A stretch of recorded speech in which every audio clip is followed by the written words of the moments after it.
Hello friends, welcome back to my channel, or welcome if you're new. My name is Rachel, and in today's video I'm going to be talking about all of the books that I read in the month of August. August was a lower reading month for me. I only read 7 books, which is lower than I typically do.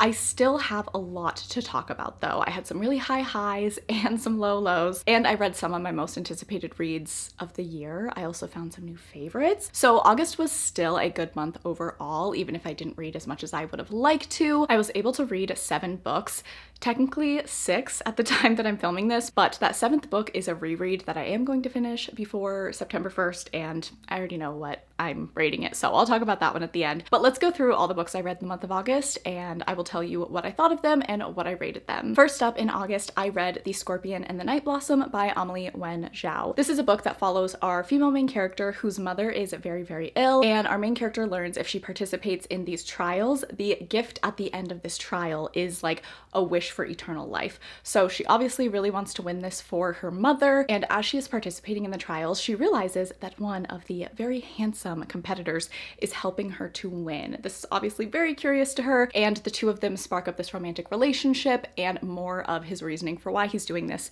starts to unfold. This, unfortunately for me, was a bit of a miss. I gave this book 2 stars. My biggest thing was the characters did feel very young, and I just don't really think I connected to that romance. I wasn't super invested in them individually as characters. And when it comes to trials, I'm not 100% anti-trials, but I think if I'm not really excited about the romance, I'm not really excited about the characters, trials aren't really going to grip me in either, because I feel like I just read so many books with trials in them. So this was okay. I would like to try another book by this author that I do own.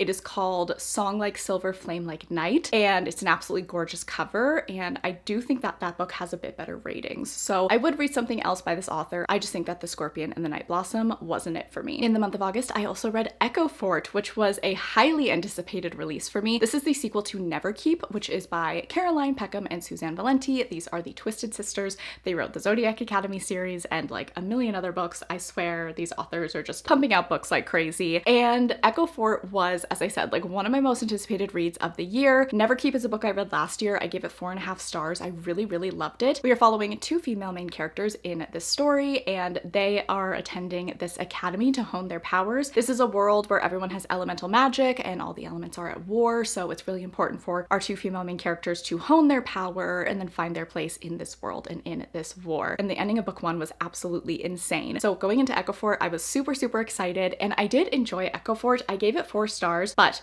I was slightly disappointed by it. I do think that there was a lot of repetition. I do think that the pacing kind of dragged a bit. However, there were some really great moments at the same time. I really started to love one of the characters' POVs more than I did in the first book, which was great. I feel like she had really great development, and with how things ended in Echo Fort, I really cannot wait to see where she goes from here. But I think overall, I felt that Echo Fort was a little overwritten, and I just had pacing issues with it. So 4 star is by no means a bad rating. To me, a 4 star means that's one of my favorite books. If I give a book a 4 or a 5 star, that means I totally recommend it. I think it's great. But I think because I wanted to give it 5 stars so badly, and I wanted it to give me that same feeling that the ending of Neverkeep did, I was slightly disappointed. But Echo Fort is still really great. I'm definitely going to continue on with the series. The next book is going to be called Cindervale, and I'm really looking forward to it. I also read The Night Prince by Lauren Paul Freeman. Okay, this book, it's everywhere, and for good reason. If you have not read The Wolf King and The Night Prince yet, you absolutely need to. They are on Kindle Unlimited. I know that the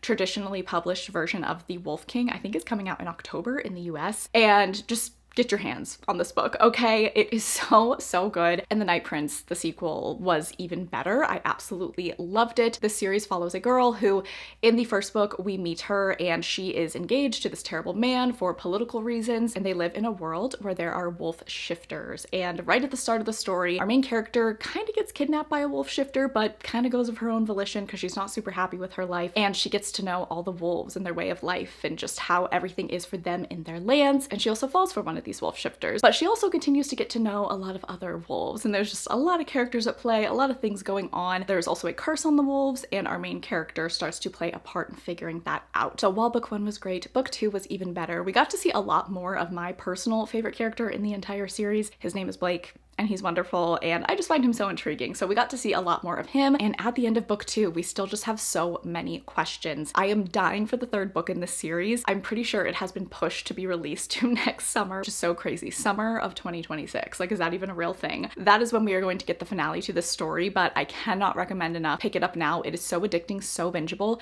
These books are like, you have to read them in one sitting. I read them basically in one sitting for the first book and the second book, and I just think they are so, so good. In August, I also read A Forbidden Alchemy by Stacey McEwen. This is a book that I have seen everywhere as well, and my Patreon picked this for our August book club pick. This is an adult fantasy romance, and it has very like Peaky Blinders vibes. We are following our main character, Nina, and in this world, children are sent to basically be tested to see if they have this magical ability, and she and this other young person going to be tested named Patrick, they discover something that they should not. So this really sets both of them off on a different path. It really destroys their worldview, but they handle it in very different ways. Fast forward, these two people meet up again as adults in very precarious circumstances and essentially have to work together. It's kind of like a reluctant allies to lovers romance dynamic. I ended up giving this book 3 stars. It was just all right for me. I don't think it's bad, and I don't think it is great. I think my main issue is I had a hard time connecting with the characters and thus the romance. It was like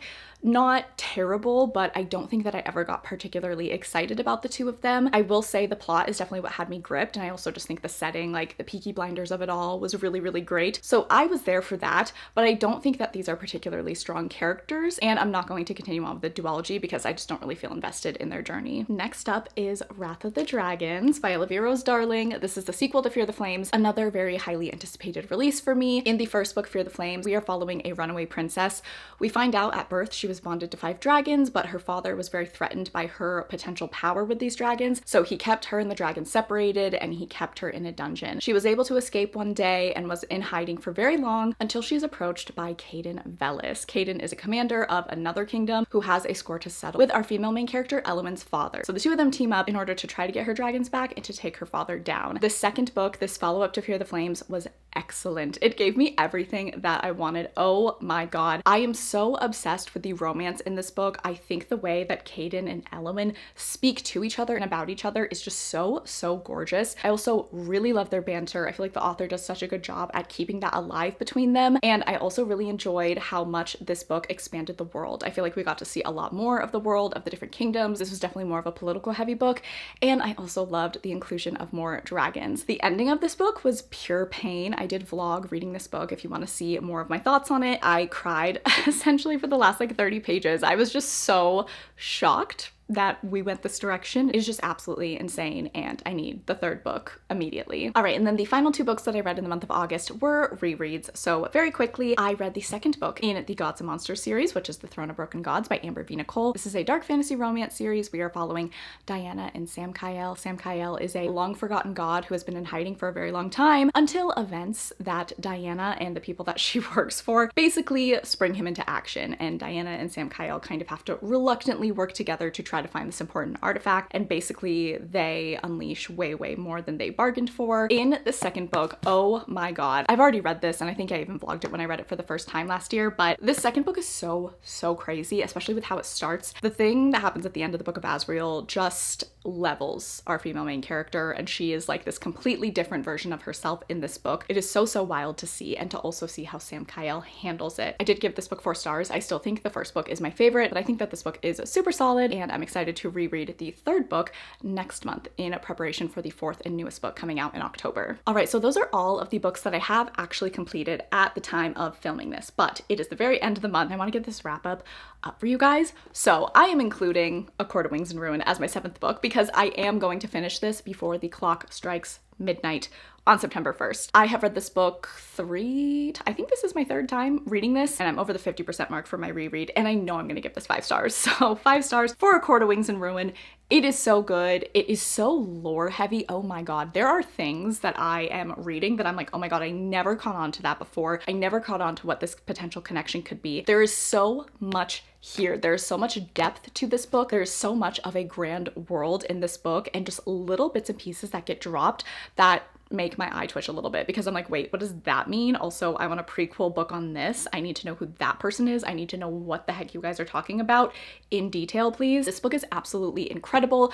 I love the political scheming. I love the found family. I love the crumbs of other couples that we get in this book, and I just think it's really great. So of course, 5 stars for A Court of Wings and Ruin. All right, friends, so that is going to be it for my August reading wrap up. I would love to hear what is the best book that you read in the month of August, or if you made it to this point in the video and you wanted to let me know. We are leaving the last month of summer. Leave some type of summer emoji. Leave the sun, leave a wave, leave a palm tree, leave a surfboard, leave a bikini, leave any emoji that gives you summer vibes. I am very, very sad to be leaving summer, but also looking forward to fall. Please make sure that you're following me on all of my social media. They are linked down below. I have my TikTok, my Instagram, and my Goodreads. I also have a Patreon. That is where I host my fantasy romance book club. We are also doing a series read along with the Gods and Monsters series. We do a live show once a month for that series. I also post bonus videos there and do reading sprints. I really appreciate that you watched this video. I hope that you're having a fantastic day. I love you all so much, and I will catch you guys in the next one.